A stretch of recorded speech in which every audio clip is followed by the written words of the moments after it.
definisi tersebut diupdate setiap tahunnya.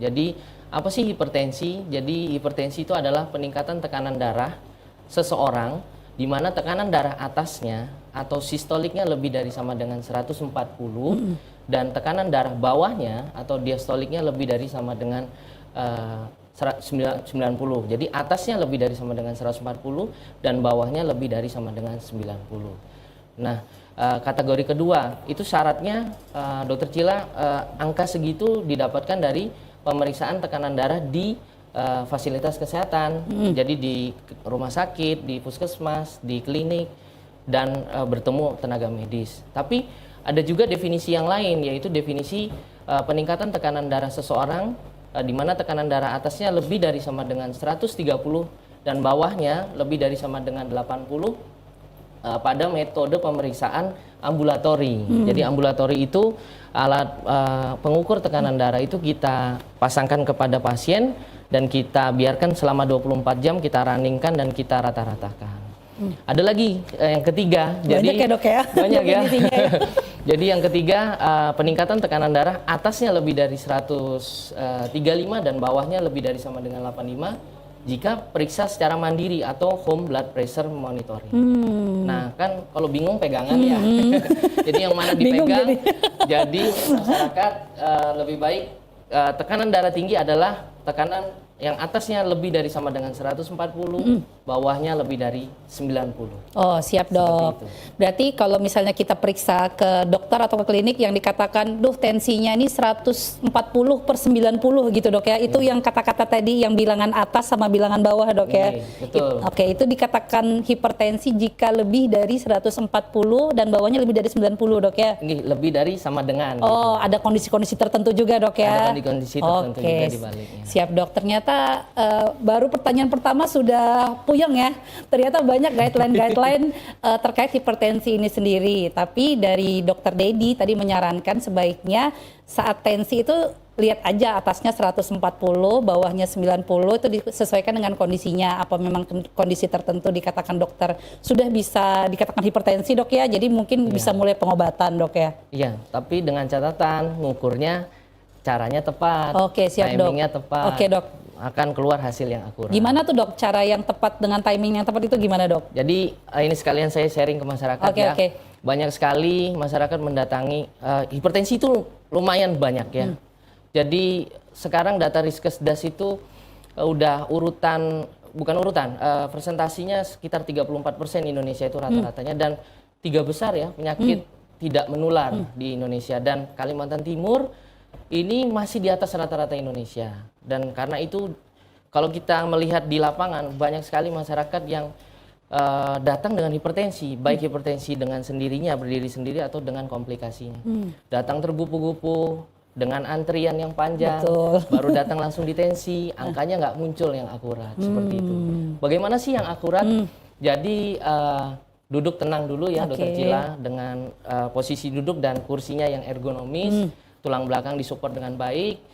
Ini kedua telapak kaki menatap ke tanah, terus disediakan meja, mengukur dengan tangan kanan kiri, boleh mansetnya tidak boleh kebesaran atau kekecilan, terus sejajar dengan jantung, dan tidak boleh minum alkohol, kopi, rokok sebelumnya, dan tidak habis olahraga sebelumnya, dan tidak bicara saat diukur, dan terakhir pada saat diukur kita rata-ratakan Dokter Cila. Jadi tidak hanya 1 kali, jadi 3 kali.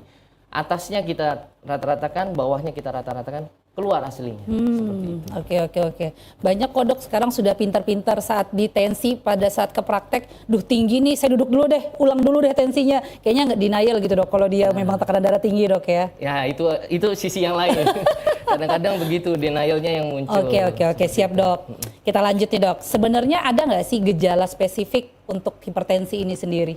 Oke, Dokter Cila. Jadi hipertensi itu sebenarnya dibagi 2 kategori besar ya. Jadi di dunia ini ada 2 kategori besar. Yang pertama, hampir 60 hingga 70% kategorinya adalah hipertensi esensial. Jadi muncul dengan sendirinya dengan pertambahan umur ya, usia, terus lifestyle yang salah, terus unhealthy diet ya, diet yang tidak sehat, terus juga obesitas, kegemukan dengan hiperkolesterol dan dislipidemi. Nah, biasanya kelompok ini tidak ada gejala. Jadi seperti kita begini, Dokter Cila bisa ngobrol-ngobrol, ternyata tensinya 190 ya. Nah, jadi itu gejala bisa tidak bergejala. Itu yang mayoritas yang ada pada pasien tidak ada gejalanya. Dan kalau gejala bagaimana? Gejalanya biasanya tegang pada tengkuk belakang, ada nyeri, terus biasanya kalau terlalu tinggi tensinya pandangan mata kabur tanpa ada riwayat pemakaian kacamata. Terus ada mual muntah tanpa ada riwayat lambung sebelumnya. Terus ada kelemahan otot, sesak, dan nyeri dada dan hingga berdebar ya. Itu yang menandakan gejala itu mulai menggambarkan hipertensinya sudah terjadi komplikasi seperti itu. Itu yang esensial, Dok ya? Esensial, dan yang ada gejala itu yang sekunder. Oh gitu. Saya lupa tadi nyebutkan Iya, berarti kategori keduanya tadi, yang sekunderi. Oh gitu, Dok. Berarti yang esensial yang tanpa gejala, Dok ya? Biasanya tanpa gejala. Kadang-kadang pasien tiba-tiba datang, hah kok tinggi, kaget gitu, Dok ya? Iya, seperti itu. Oke, siap, Dok. Kira-kira nih, Dok, penyebabnya apa sih dari hipertensi ini sendiri? Ya, penyebabnya yaitu tadi balik ke kategorinya. Esensial itu ya karena usia, terus juga genetik juga bisa, Dokter Cila. Terus selain genetika atau keturunan, ada pola lifestyle yang salah ya, cara makan, cara istirahat, cara aktivitas, rokok, alkohol, narkoba dan sejenisnya. Terus penyebab yang lain adalah yang non esensial atau sekunder. Yang sekunder itu artinya pasiennya memiliki background penyakit yang lain, dan biasanya penyakit yang kronis seperti gangguan ginjal akut, terus gangguan ginjal kronis, ada tumor di kelenjar di renal ya, adrenal itu di dekat ginjal itu, ada juga hipertensi pada penyakit jantung bawaan, kokain, amfetamin, metamfetamin juga bisa. Nah seperti itu, banyak faktor penyebab. Oke, siap, Dok. Tadi terkait dengan usia, Dok. Memang setiap usia itu beda, Dok ya, rentang tekanan darah normalnya, Dok, atau gimana, Dok? Iya, ya itu tadi. Makanya kalau orang normal, dewasa muda ataupun remaja seperti itu ya, memang dia sulit untuk naik sampai ke 140 dan lain-lain kalau memang dia sehat ya. Tapi kalau pertambahan usia memang standarnya naik. Jadi tidak lagi yang dulu kan, kalau di definisi sebelumnya kan lebih rendah tuh. Hipertensi itu di atas lebih dari berapa gitu ya, 120 per 80. Jadi harusnya 120 per 80 ke bawah normal. Kalau orang tua agak sedikit naik. Ya, jadi makanya dibuatlah kesepakatan internasional itu tensi tinggi itu lebih dari sama dengan 140 dan bawahnya lebih dari 90. Oke, siap, Dok. Berarti memang rentang usia itu mempengaruhi juga ya, Dok, kategori tensi normal atau enggaknya, Dok ya? Ya, mungkin juga kan karena faktor usia itu fungsi tubuh juga berkurang dengan sendirinya. Jadi fungsi organ jantung, fungsi pembuluh darah jantung, dan fungsi aliran darah jantung juga terganggu. Oke, siap, Seperti Dok. Udah agak berat nih ya bahasannya, sudah bawa-bawa jantung nih. Oke, sebenarnya, Dok, kan kita juga sering dengar tuh, Bapak sakitnya apa? Sakit hipertensi, Dok. Bukan jantung kan, Dok? Nah, itu maksudnya, Dok, hipertensi sama sakit jantung secara keseluruhan itu beda atau sama sih, Dok? Oke, jadi ini kan posisi mana hipertensi, mana jantung Ya, gitu siap, ya. Dok. Jadi kita gambarin aja deh biar masyarakat paham ya. Jantung itu seperti pompa, Dokter Cila. Terus pembuluh darah itu seperti pipa. Terus sawah di ujung sana itu seperti organ tubuh. Sawahnya banyak, jadi organ tubuh banyak. Ada ginjal, ada usus dan lain sebagainya. Nah, di dalam pompa tadi dan pipa dan itu kan ada aliran. Aliran ada darah. Nah, kalau hipertensi itu adalah problemnya, masalahnya ada di pipanya. Jadi gangguan fungsi dari pembuluh darahnya. Ada kekakuan, ada kerusakan lapisan, malfungsi yang ringan hingga berat yang menyebabkan jantung itu harus mendorong lebih kuat lagi, si pompa itu mendorong lebih kuat lagi untuk melintasi pipa yang tidak ideal itu. Ketika dia bekerja keras, maka terjadilah yang namanya penyakit jantung hipertensi. Jadi hipertensi itu adalah fokus concernnya, problemnya di pipanya. Tapi ketika sudah menjadi komplikasi, si jantung sudah lelah, akhirnya menjadi namanya penyakit jantung hipertensi. Seperti itu ya. Ringan dok ya kalau diilustrasikan tadi sawah, pipa sama pompa ya. Padahal untuk jelasin jantungnya 1 semester dok ya. Iya. Oke, berarti pemirsa saya di rumah, jantung itu tadi pusatnya, yang pompanya tadi, pembuluh darahnya itu pipa. Berarti kalau dia hipertensi bisa jadi nanti ujung-ujungnya jadi penyakit jantung hipertensi ya dok? Ya, seperti itu, benar. Itulah episode pertama awalnya mungkin esensial hipertensi, terus lama-kelamaan tidak terdeteksi atau acuh dengan pengobatan, tidak terkontrol. Akhirnya bergerak dia ke episode berikutnya yaitu penyakit jantung hipertensi. Karena si jantung sudah mengalami problem akibat over dia kerjanya. Karena dia akan memompa darah agar tembus ke sawah yang tadi, target organnya yang tadi. Nah, seperti itu. Oke dok. Berarti sebenarnya kalau hipertensi itu bisa tidak belum nyampe ke jantungnya dok ya, maksudnya baru sekitar di pembuluh darahnya aja gitu dok ya, belum meracuni jantung lah ibaratnya. Nah itulah fungsi kita dokter-dokter, mungkin dokter Cila juga ya. Siap dok. Nggak hanya dokter jantung, seluruh dokter di dunia bahkan ya, di Indonesia khususnya di Kalimantan ya. Kita tekan dari sejak dini, sedini-dininya kita temukan hipertensi. Jadi jangan sampai dia jatuh ke penyakit jantung hipertensi. Oke, siap dok. Kenapa sih dok kita tuh harus menjaga tensi tadi, tekanan darah? Emang kenapa kalau tensinya ketinggian atau kerendahan sih dok? Oke, jadi gini ya, kita bicara sawah lagi sama pompa lagi dokter Cila, maaf ya. Jadi kita bicara supply dan demand ya, supply dan kebutuhan. Di ujung sana kebutuhan tidak bisa menunggu. Jadi si jantung, si ginjal, si usus, si otak, dia butuh darah sesuai porsinya setiap saat sepanjang hayat. Nah, ketika terjadi hipertensi, tensi itu kan menggambarkan kekuatan aliran ya, kekuatan pompa terhadap dinding atau lintasan pipa tadi. Ketika dia bekerja keras untuk menuju ke sana, akhirnya gagal atau berkurang, maka terjadi kerusakan suplai. Kerusakan suplai darah, yang mana di dalam darah itu kan ada oksigen dan nutrisi yang diantarkan ke seluruh organ tadi.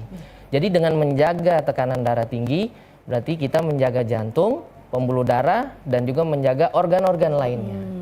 Dengan tidak menjaga hipertensi, maka hal yang harus dihadapi adalah kekurangan suplai dari organ-organ. Mungkin kalau di kepala bisa terjadi stroke, di jantung bisa terjadi penyakit jantung hipertensi, di ginjal bisa terjadi gangguan ginjal akut maupun kronis, di kaki, suplai darah di kaki berkurang bisa jadi penyakit pembuluh darah pinggir atau peripheral artery disease, penyakit arteri perifer. Oke dok, jadi sebenarnya secara normal atau fisiologis tuh alirannya udah ditentukan dok ya, kecepatannya dok ya. Jadi kalau terlalu cepat, terlalu kuat, dia akan merusak juga ya organ tujuannya dok ya. Ya, itu ada regulasi khusus ya yang Allah ciptakan ya. Seperti itu yang kadang rusak karena ada proses hipertensi itu. Oke dok, pembahasannya sudah berat nih dok ya di sesi pertama, tapi menarik dok. Kita jeda iklan dulu dok, sebentar dok, izin dok ya. Oke, pemirsa sehat di rumah, kita jeda iklan sebentar, tetap di program Ruang Kesehatan. Salam sehat, orang hebat, hidup sehat.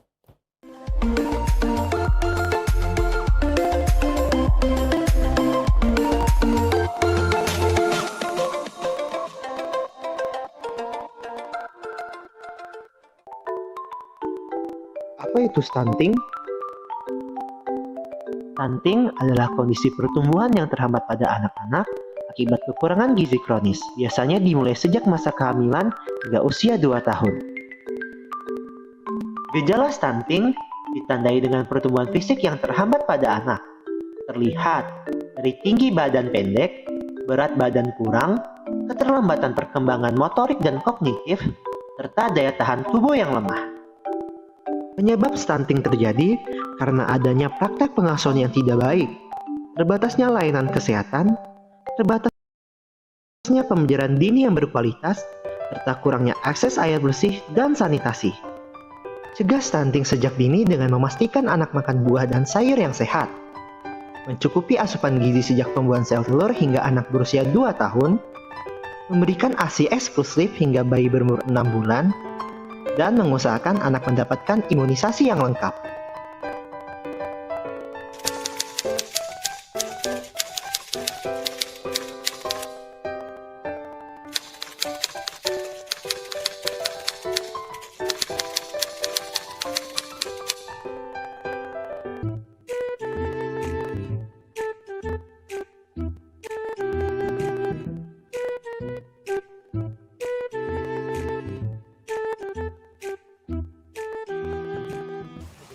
Kok dibakar sih?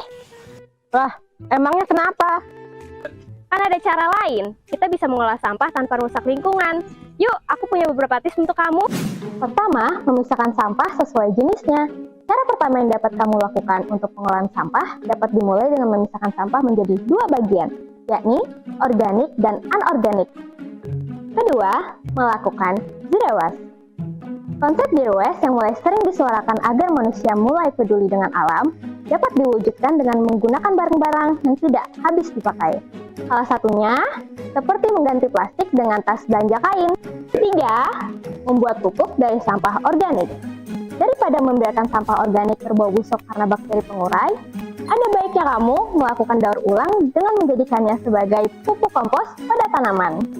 4. Melakukan daur ulang pada sampah anorganik. Sama seperti konsep 3R, kamu dapat membantu pengolahan sampah dengan memilih barang-barang yang masih dapat digunakan kembali. Nah, sekarang udah ngerti kan? Sayangi bumi, langkah kecil, dampak besar.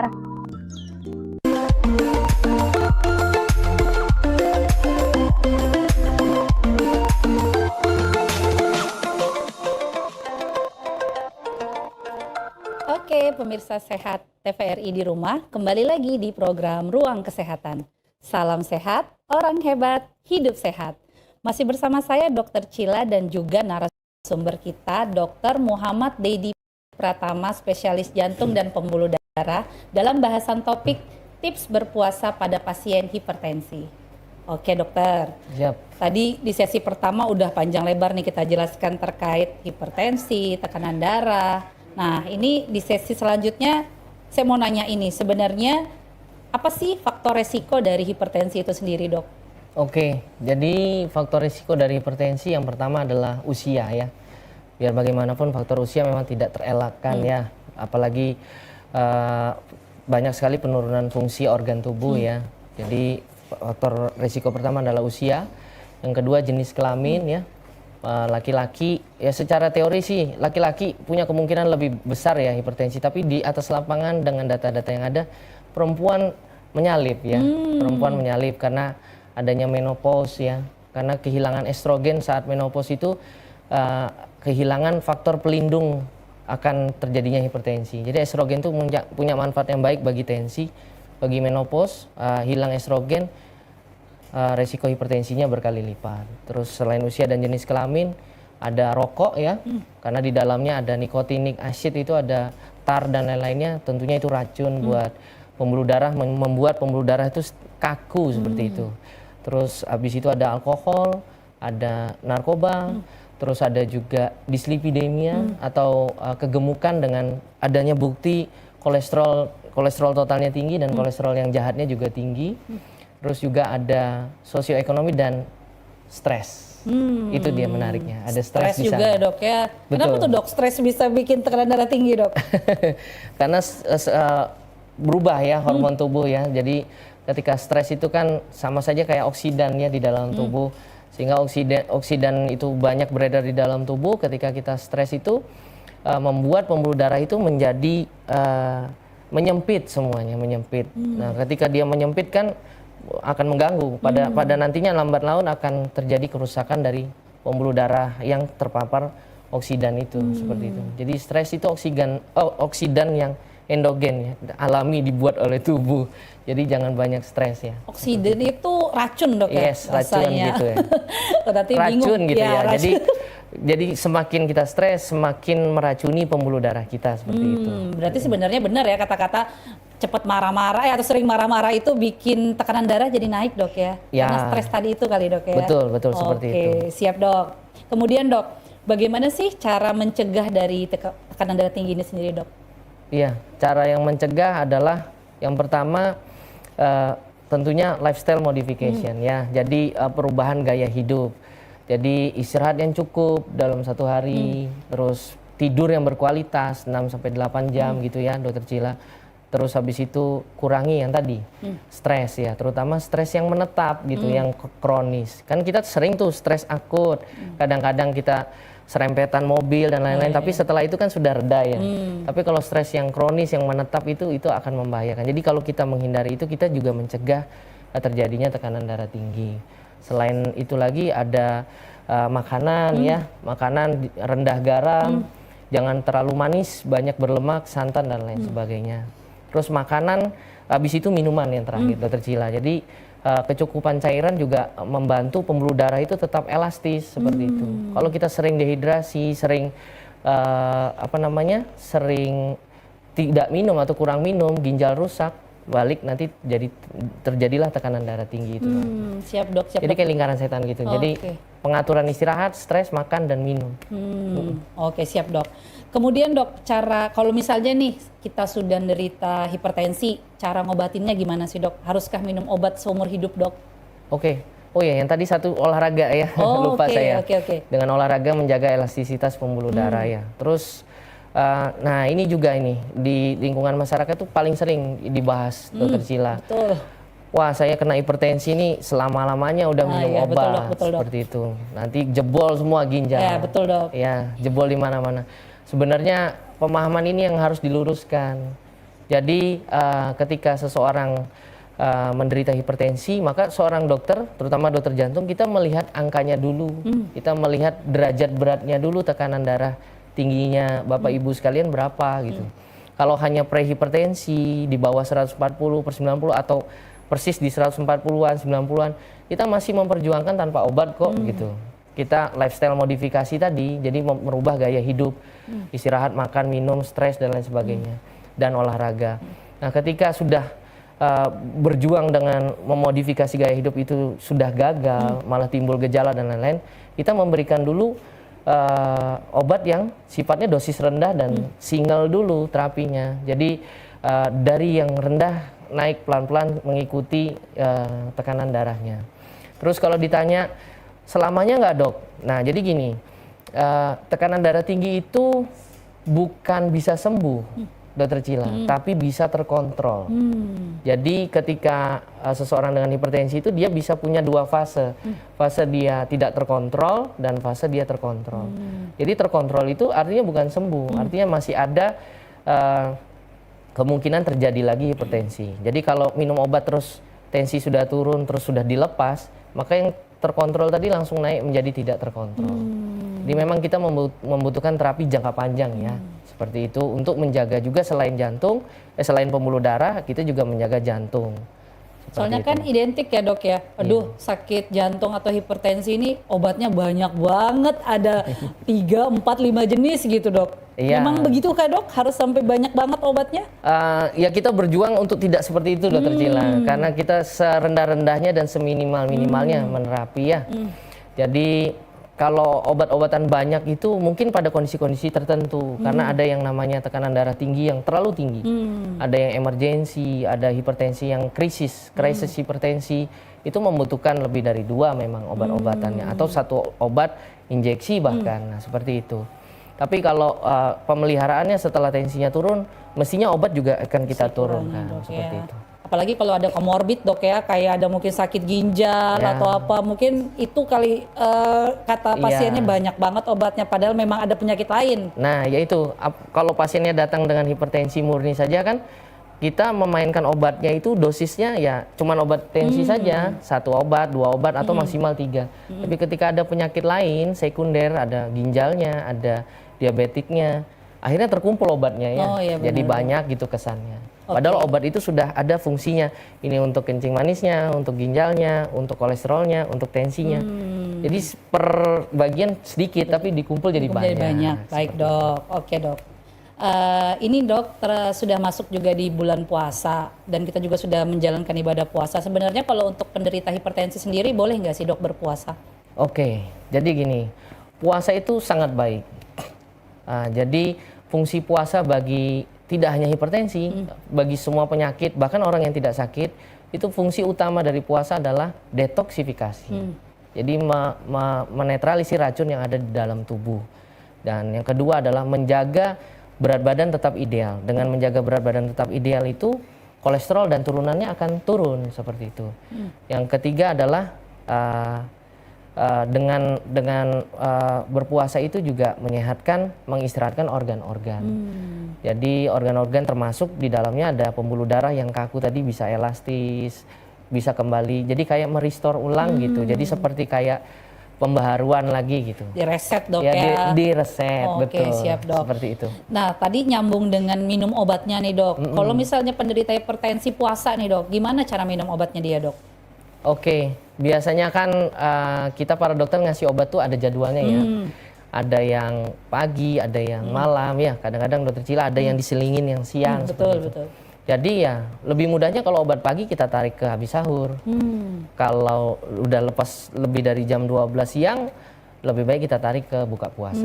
Kalau yang malam sekali memang dijadwalkan sebelum tidur nggak usah digerak, biar aja memang sebelum tidur obatnya seperti itu. Oke, berarti boleh dok ya? Boleh, tidak mengganggu dan selaras dengan puasa. Oke, siap dok. Kemudian dok, ada nggak makanan atau minuman yang harus dihindari nih dok, penderita hipertensi secara umum atau dalam puasa nih dok, yang mereka harus hindari dok?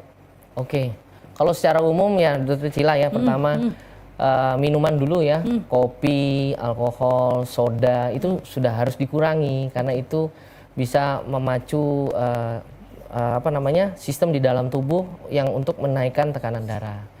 Nah, terus juga kalau di makanan ya tentunya yang fast food ya, fast food, makanan cepat saji, makanan berpengawet, yang asin, yang manis, yang ekstrim, ya itu nggak boleh.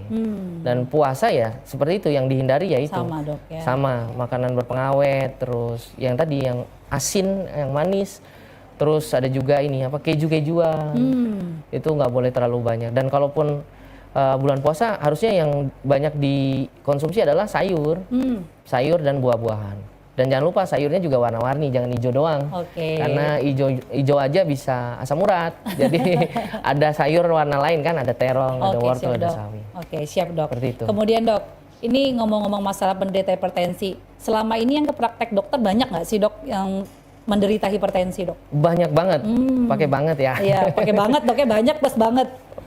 Dia bisa hipertensi saja atau ada penyakit lain yang Dok. menemani Nah, gitu. gini, dok. Seperti itu. Kendalanya apa dok dalam mengobati pasien-pasien hipertensi dok?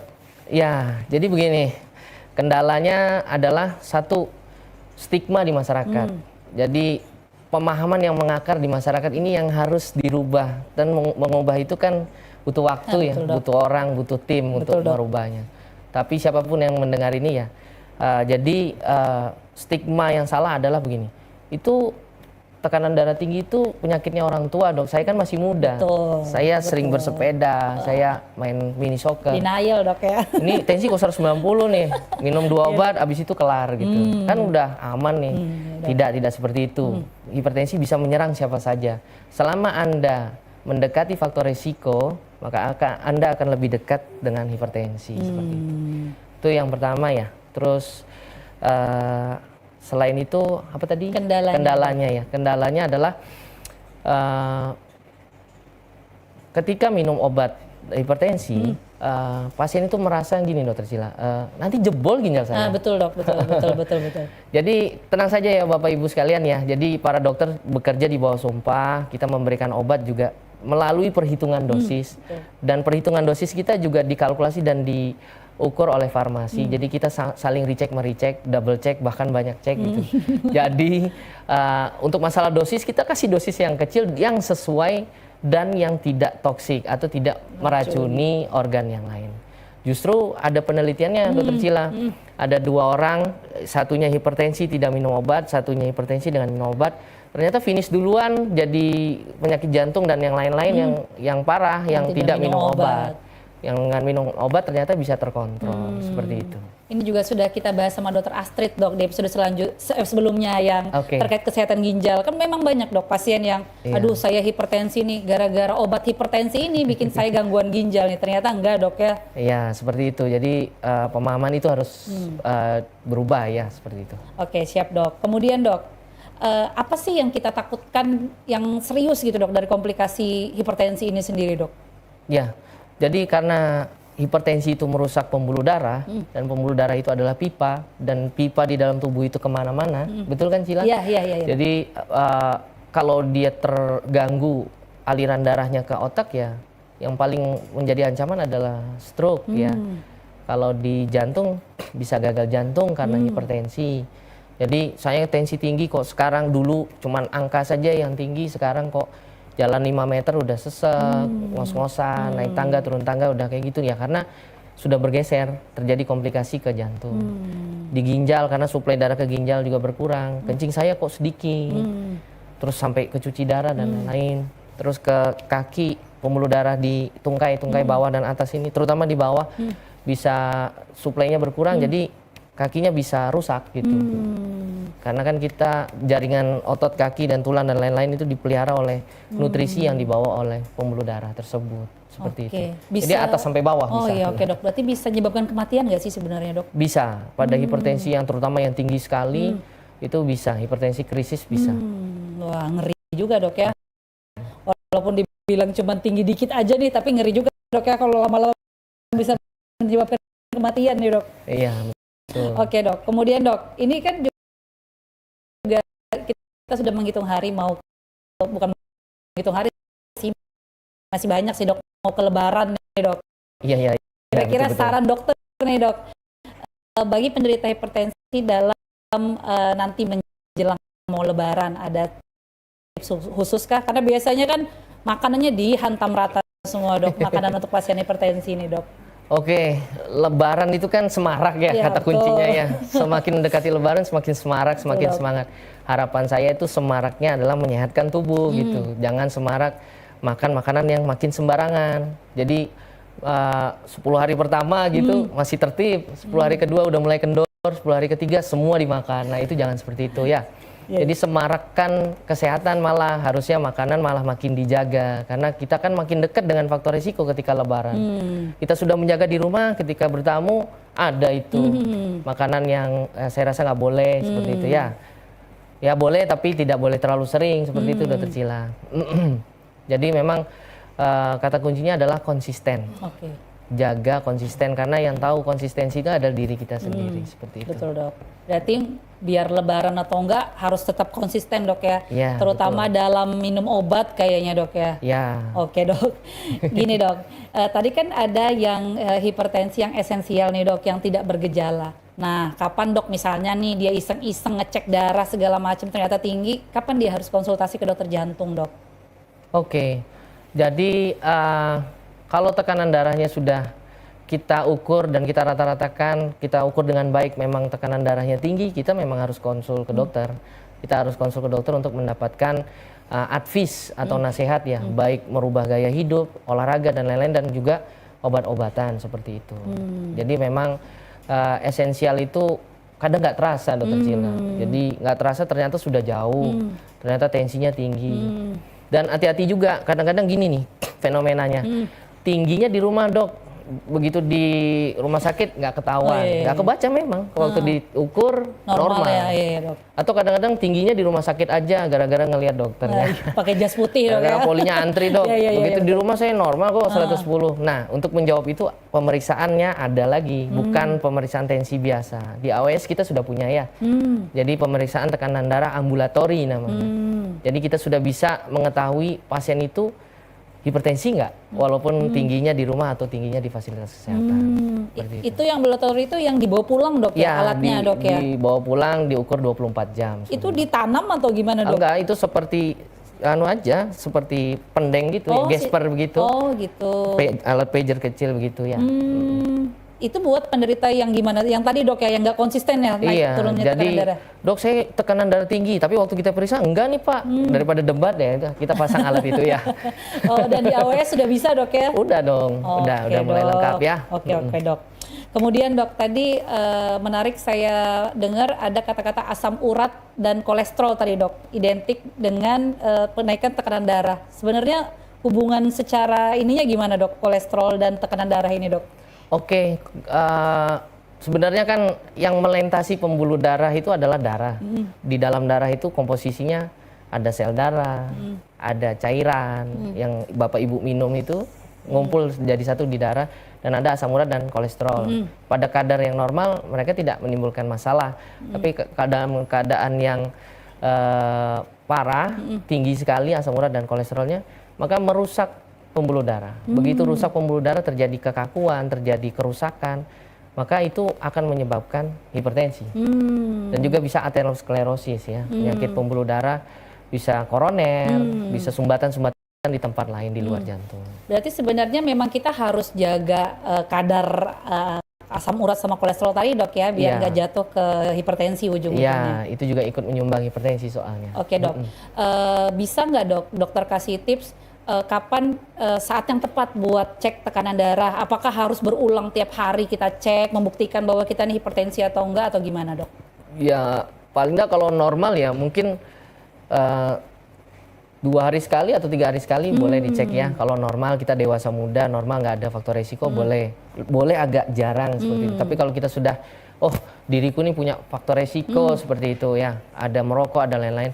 Ya nggak ada salahnya setiap hari dicek. Oke dok. Bawa beli alat sendiri kan sekarang kemajuan zaman Cila jadi nggak terlalu mahal seperti dulu Betul, gitu. dok, Jadi betul, dok. sudah mulai terjangkau semua.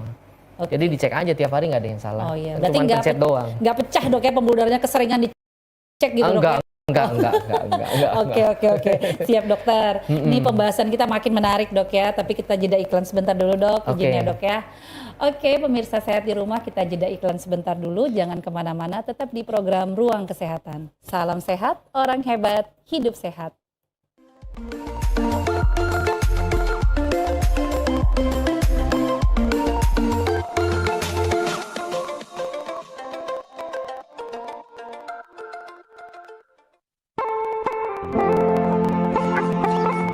Balikpapan, simpul hilirisasi migas dan logistik Kalimantan Timur, berdampingan dengan ibu kota Nusantara.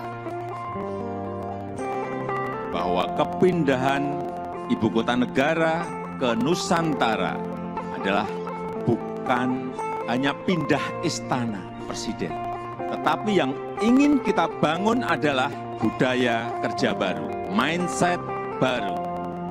Ibu kota Nusantara, babak baru peradaban bangsa Indonesia. Menjadi pusat pemerintahan dan inovasi hijau. Walaupun kita harus berpikir bahwa IKN Nusantara ini kan Indonesia sentris, nggak boleh lagi Jawa sentris dan juga nggak boleh Kalimantan sentris, tetapi kita ingin mengangkat juga budaya lokal ke dalam berbagai hal di mana kita keseharian kita juga nanti akan diwarnai. Dibangun dan didirikan berdasarkan Undang-Undang Nomor 3 Tahun 2022 tentang Ibu Kota Negara. Menuju visi Indonesia 2045.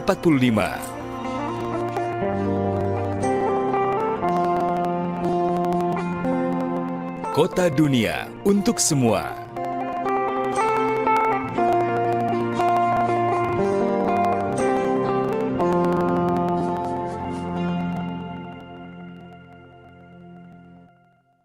Kenapa tayangan TV sekarang begini? Gosip semua, drama semua, provokasi semua, hiks. Gak bahaya kah? Aku lelah, aku kesal. Gimana kalau nonton TVRI aja?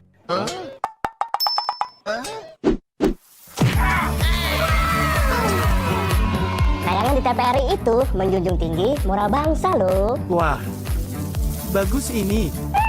Kami berkarya untuk kebanggaan nusa dan bangsa. Oh begitu ya? Indonesia yang berbudaya dan juga Indonesia yang berakhlak. Nah, ini baru mantap. Gak pakai provokasi, dramatisasi, apalagi gosipisasi. Sip banget tuh. TVRI, media kebanggaan kami.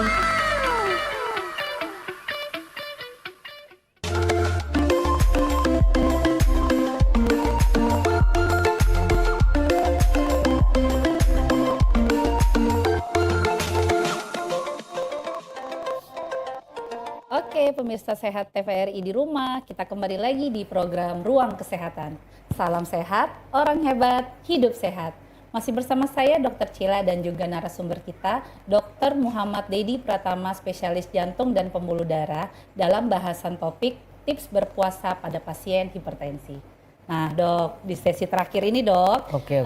kita akan masuk ke sesi mitos dan fakta, di mana nanti saya minta dokter buat klarifikasi pernyataan-pernyataan yang saya sudah kumpulkan nih dok, baik dari netizen ataupun pemirsa sehat di rumah. Siap. Oke dok, kita bahas dalam sesi mitos atau fakta.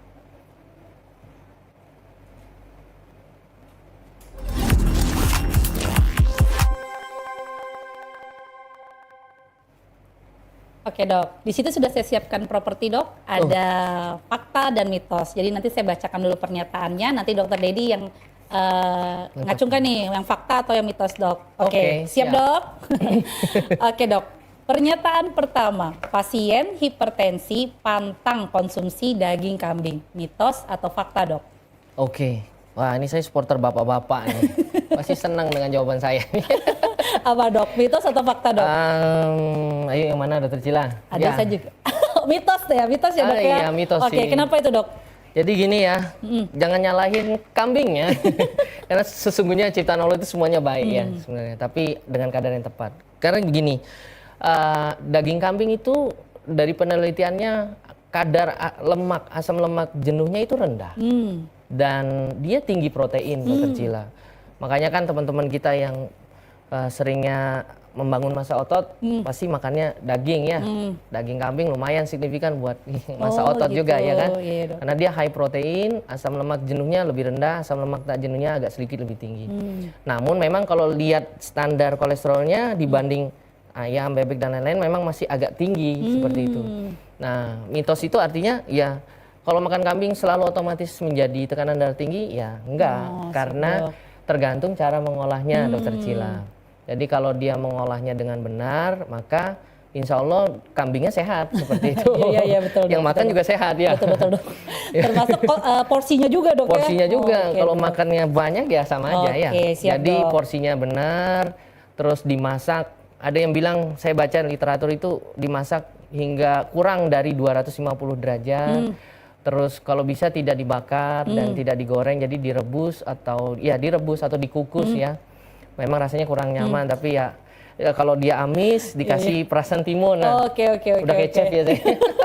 Enggak. Udah kayak bahasa chef kita ya di sini Iya, ya. jadi selama masih mengolah dengan baik dan jumlahnya tidak boleh melebihi 90 gram per hari. Nah, jika Anda on the track, jadi masih dalam kadar yang pas, insya Allah kambing tidak apa-apa. Oke, berarti mitos ya dok ya. Oke siap dok. Selanjutnya dok, hipertensi lebih sering diderita pria dibanding wanita, mitos atau fakta dok? Oke. Aduh dari tadi saya kok berpihak ke bapak-bapak ya. Jadi Mitos mitosnya. dok. Oke, kenapa dok mitosnya? Ya itu, karena sejatinya memang kalau ngelihat laki-laki dibanding perempuan kan, yang mudah untuk terpapar faktor risiko biasanya laki-laki ya. Lebih luas daya jangkaunya sampai menjangkau toko rokok ya, alkohol dan lain-lain ya. Daya jelajahnya luas tuh laki-laki. Jadi dulu tuh stigmanya laki-laki aja. Nah, ternyata datanya berubah nih. Jadi banyakan perempuan dan lain-lain. Ya ada faktor menopause tadi dan pola makan yang salah dan lain-lain. Jadi boleh nggak dua ya? Boleh dok. Nanti dijelasin dok mitosnya kenapa, faktanya kenapa dok? Iya seperti itu. Iya, Jadi dok. ya faktanya memang gitu karena memang laki-laki itu mudah terpapar faktor risiko yang lebih banyak daripada wanita. Terus tapi kalau mitosnya ya enggak selamanya laki-laki itu hipertensi itu laki-laki gitu. Dan sekarang sudah disalib gitu. Jadi perempuan juga harus waspada. Jadi jangan mentang-mentang di rumah tapi enggak terpapar faktor risiko, tensinya normal gitu. Belum tentu dok ya. Iya. Dan juga kan perempuan lebih banyak galaunya dok, stresnya dok dibandingkan laki-laki biasanya. Oh gitu ya. Pembela perempuan nih, pembela perempuan. Oke siap dok, berarti bisa mitos bisa fakta dok ya? Bisa dua-duanya aja deh ya, damai ya. Iya oke. Oke lanjut dok. Kemudian lansia atau lanjut usia normal saja jika menderita tekanan darah tinggi. Mitos atau fakta? Ya mitos ya. Oke. Karena kita tidak melihat hanya faktor usia saja. Jadi kalau dibilang lansia terus hipertensi terus kita biarin aja, ini kan mama sudah tua, kakek kan sudah berumur, nggak apa-apalah gitu. Nggak boleh, karena sejatinya sama saja ya dengan orang dewasa produktif dan lain-lain. Dan ditambah lagi pada usia tua itu fungsi organ kan sudah mulai terganggu. Jadi ketika ada hipertensi, komplikasinya akan lebih ramai biasanya. Mungkin tidak hanya satu atau bisa terjadi berbagai komplikasi yang terjadi karena penurunan fungsi organ-organ yang ada di tubuh karena faktor usia, ditambah adanya tekanan darah tinggi. Jadi harus sama, muda, tua, harus menjaga tekanan darah. Oke, siap dok. Berarti mitos dok ya, berarti bukan hanya lansia yang bisa menderita hipertensi. Iya, seperti itu. Oke dok, selanjutnya dok. Tidak masalah jika hanya salah satu bilangan tekanan darah yang tidak normal. Mitos atau fakta, Dok? Oke. Yang tadi Dok ya, sistol diastol, Dok ya. Oh ya, G. sistol diastol. Jadi Mitos, Dok ya? Ya, mitos ya. Oke.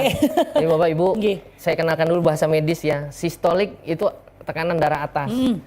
Diastolik itu tekanan darah bawah. Sistolik itu yang atas itu menggambarkan kemampuan kontraksi atau pompa jantung. Jadi kalau sistoliknya rendah berarti pompa jantungnya lemah dong. Ya. Kalau yang bawah itu diastolik. Jadi kemampuan darah mengisi jantung terisi darah maksudnya. Kan di dalam tubuh kan jantung hanya 2 fase, mengisi sama memompa, mengisi dan memompa. Yang bawah itu menggambarkan fungsi pengisian, yang atas menggambarkan fungsi pompa. Nah, kalau satu aja tensi yang tinggi terus apa tadi? Tidak masalah. Tidak masalah ya. Jangan seperti itu karena bisa jadi itu tanda awal terjadinya kerusakan ya. Tidak hanya hipertensi, jadi memang harus dicek ya. Siap, Dok. Kalau perlu di ambulatori, kalau perlu di pemeriksaan yang lain, Dokter Cila, tidak hanya pemeriksaan tekanan darah, ada EKG, rekam jantung, ada foto ronsen dan lain-lain kalau memang diperlukan. Yang terdekat sih EKG dan treadmill ya biasanya, EKG saat berlari. Kita lihat karena bisa saja terjadi gangguan yang lain gitu. Tidak posisi hipertensinya sekunder gitu. Bisa jadi ada penyakit yang lain di baliknya. Oke, soalnya kan pasien tuh identik, Dok. Oh, bawahnya tinggi banget nih, bahaya nih. Padahal nggak mesti bawahnya doang yang tinggi, Dok ya. Atasnya juga penting, Dok ya. Ya, seperti itu. Soalnya ketika seseorang itu biasanya pasien ya sudah menjaga tubuhnya dengan olahraga dan lain-lain, terjadi sesuatu di tubuhnya hipertensi itu denialnya besar ya. Selalu mencari kayak aku nggak apa-apa kayak. Nah, jadi itu mindset yang harus dirubah ya. Jadi aku kenapa? Nah, coba dirubah ya. Jadi Dok. cek aku mau cek. Nah, seperti itu. Habis Nggak ada ini, salahnya. ya habis ini makin banyak, Dok, kayaknya pasien yang ngecek buat tensi doang, Dok ya, ke praktek. Oke. Oke, Dok. Nah, langsung ke pernyataan selanjutnya. Jika orang tuanya menderita hipertensi, maka anaknya juga akan menderita hipertensi. Mitos atau fakta, Dok? Nah, dua-duanya aja deh. Oke, kenapa mitosnya, kenapa faktanya, Dok? Mitosnya adalah tidak semua anak itu mewarisi hipertensi dari orang tuanya ya. Jadi memang betul ada yang namanya genetik. Genetik itu di dalamnya ada DNA seperti itu ya. Jadi sifat ayah ya, kondisi ayah, ibu dan lain sebagainya itu genetiknya bisa turun betul, tapi tidak serta-merta langsung turun. Jadi ada gen dominan, resesif dan lain-lain itu. Jadi tidak mesti, tapi kalau Anda orang tua dan kakek-kakek dan lain-lain sudah ada hipertensi, Anda tidak menjaga, maka yang tidak beresiko menjadi beresiko, lebih resiko daripada orang yang tidak punya keturunan hipertensi. Faktanya memang bisa turun karena memang ada Genetik di keilmuan tadi, Dok, kita memang keturunan itu faktor resiko dari tekanan darah tinggi. Oke, siap, Dok. Jadi bisa mitos, bisa fakta ya. Selanjutnya, Dok. Tidak suka makanan asin berarti aman aja dari hipertensi. Mitos atau fakta, Dok? Nah, itu sering betul ya. Ya, betul, Dok. Itu pasien-pasien itu sering banget. Ya, bener, Dok. Dok, saya enggak ada asin, kenapa ya tensi betul, tinggi?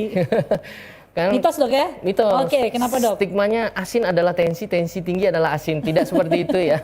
Dirubah mindsetnya. Jadi banyak faktor resiko yang lain. Kan tadi kita sudah kemukakan bahwa ada diabetes mellitus, ada gangguan ginjal, ada faktor-faktor lain, kekurangan olahraga, nggak pernah olahraga, rokok dan lain-lain. Kalau dibilang asin misalnya, saya nggak makan asin tapi merokok, ya juga terjadi hipertensi. Makanya kita menjelaskan kepada pasien itu, kita bertanya, berkomunikasi dengan pasien itu, kita gali faktor risikonya A sampai Z ketemu nggak. Nanti baru kalau sudah ketemu kita jelaskan. Ya betul Bapak Ibu memang nggak ada terpapar asin, tapi Bapak Ibu punya resiko yang lain. Ini merokok kan, ini kurang tidur kan, ini makanan yang kolesterol tinggi kan. Nah itu poin-poin itu yang harus kita temukan dalam komunikasi sama pasien. Berarti bukan cuma asin, Dok? Tidak hanya asin. Oke, siap, Dok. Berarti tadi mitos ya pemirsa ya. Oke, selanjutnya, Dok. Konsumsi kopi dapat menyebabkan hipertensi. Mitos atau fakta? Oke. Dua-duanya aja deh. Oke, bisa mitos, bisa fakta. Kenapa, Dok? Gini, tidak semua minum kopi itu dari tadi kata-katanya gitu ya, kayak lagu ya, tidak semua orang minum kopi itu salah gitu. Jadi kalau takarannya sudah benar ya, saya bacanya sih 1,5 sampai 2 cangkir per hari tanpa gula, kopi yang hitam gitu, itu malah baik untuk kontraktilitas atau fungsi jantung, pompa jantung akan membaik. Tapi ketika udah berlebihan, kita berhadapan namanya dengan kafein. Kafein itu bisa meningkatkan tekanan darah. Gimana kafein bisa meningkatkan tekanan darah? Ketika dia masuk berlebihan di dalam tubuh, maka mengundang sebuah sistem di dalam tubuh yang namanya renin angiotensin aldosteron, RAAS. RAAS itu kalau dia terakumulasi, terstimulasi secara berlebihan, maka tensi akan naik. Itu faktanya di situ. Oke dok, makanya saya juga kenal beberapa dokter jantung yang sebenarnya suka minum kopi dok. Bahkan jual kopi juga, buka usaha kopi juga. Oke, siap dok. Jadi sehat aja sih sebenarnya. Oke, siap dok. Tergantung kadarnya dok. Dengan kadarnya. Oke dok, pembahasan kita menarik tapi karena keterbatasan waktu dok, jadi sesi mitos dan fakta ini kita cukupkan sekian dok ya. Oke dok. Sebelum saya tutup nih dok, ada nggak dari dokter Dedi pernyataan atau saran nih kepada pasien di rumah penderita hipertensi, pemirsa sehat di rumah agar bisa meningkatkan gaya hidup yang baik lah dok kepada mereka dok. Silahkan dokter. Oke, jadi hipertensi ini bisa menyerang segala usia ya Bapak Ibu. Jadi dan dominasinya adalah kebanyakan sebagian besar tanpa gejala atau asimptomatik. Jadi memang mengenali gejala, mengenali kelainan di dalam tubuh itu memang penting bagi diri sendiri. Jadi kenali tubuh Anda sekalian, kalau mulai ada pusing di tengkuk belakang, kenali faktor resiko tekanan darah tinggi. Kalau aku punya faktor resiko, aku punya keluhan, saya punya keluhan tengkuk belakang, saya perokok, saya biasa makannya nggak ngerem-ngerem makannya. Ayo periksakan diri ya ke fasilitas kesehatan terdekat. Kalau memang tidak ada kan ya syukur alhamdulillah. Nah, dan juga stigma yang beredar adalah ketika tensi selesai, sudah turun tekanan darahnya, maka pengobatan selesai. Tidak seperti itu. Jadi pengobatan jangka panjang karena hipertensi itu lebih tepat kita menggunakan bukan tidak bisa sembuh, tapi bisa terkontrol. Jadi kontrol dan tidak terkontrol itu tergantung diri kita masing-masing. Nah, dan mendekati lebaran, semangat dijaga, jangan kendor, olahraga. Karena banyak juga masyarakat bilang, saya sudah olahraga, jalan, ngangkat-ngangkat juga olahraga. Dok, beda ya. Beda antara ngangkat kursi, sibuk, itu dengan olahraga. Di rumah, sudah tidak terasa 60 menit kita bersama narasumber kita di program Ruang Kesehatan. Pesan sehat Dr. Cila episode kali ini adalah periksakan tekanan darah Anda sebagai usaha deteksi dini penyakit hipertensi sehingga dapat mencegah komplikasi lebih lanjut. Jangan lupa terus saksikan program Ruang Kesehatan di channel TV kesayangan kita TVRI setiap hari Jumat jam 9 pagi. Jangan lupa saksikan episode Ruang Kesehatan selanjutnya. Salam sehat, orang hebat, hidup sehat. Terima kasih. Wassalamualaikum warahmatullahi wabarakatuh. Waalaikumsalam. Ngobrol-ngobrol dulu. Ya.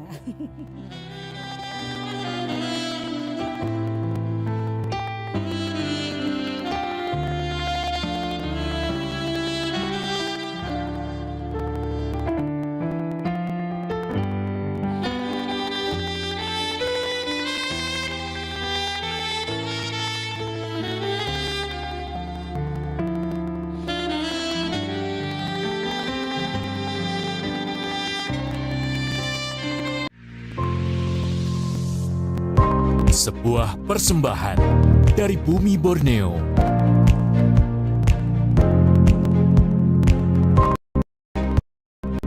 Menampilkan keelokan warisan sejarah.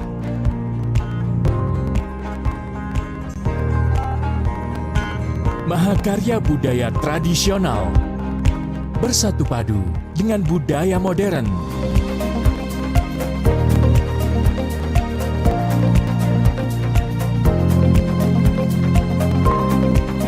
Petualangan tak ternilai dalam asrinya hutan.